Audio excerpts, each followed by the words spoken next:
In December 1979, the Soviet Union sent its military across the border into Afghanistan.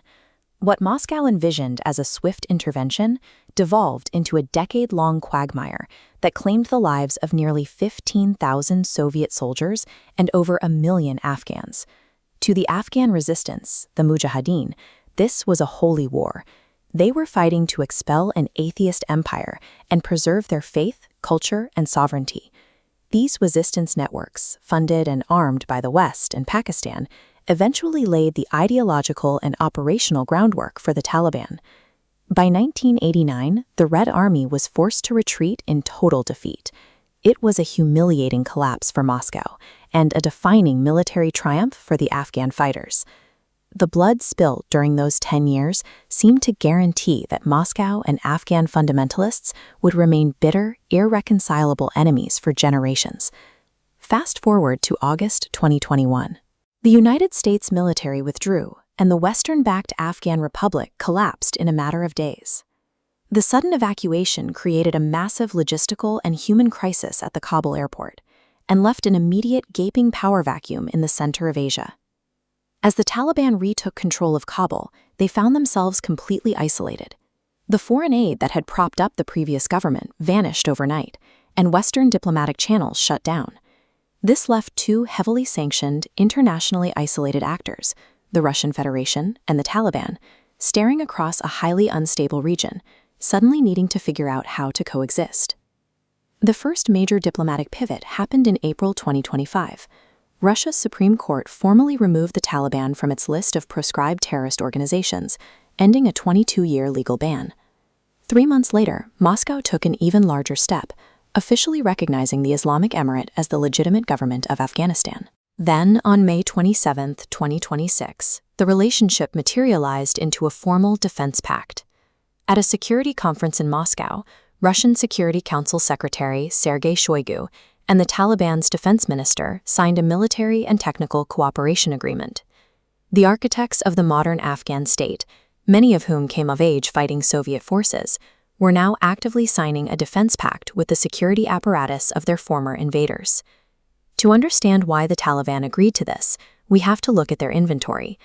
When they took power, they inherited a vast arsenal of aging Soviet-era weapons and abandoned NATO standard equipment. Much of this hardware, particularly the Afghan Air Force's fleet of Russian-made Mi-17 transport helicopters, suffers from a severe lack of spare parts. The Taliban urgently need Russian technicians to keep these platforms flying. Their ground-based air defenses are in a similar state of disrepair.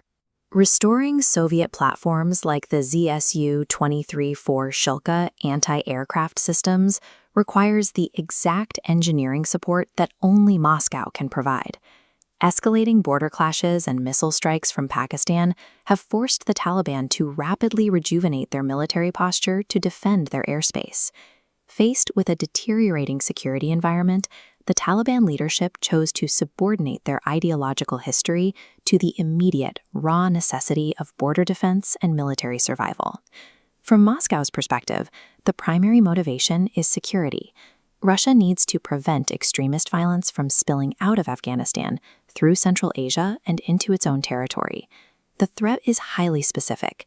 The Islamic State Khorasan Province, or ISKP, operates inside Afghanistan and has already proven its ability to project violence outward, most notably during the March 2024 terrorist attack on Moscow's Crocus City Hall that killed over 140 people.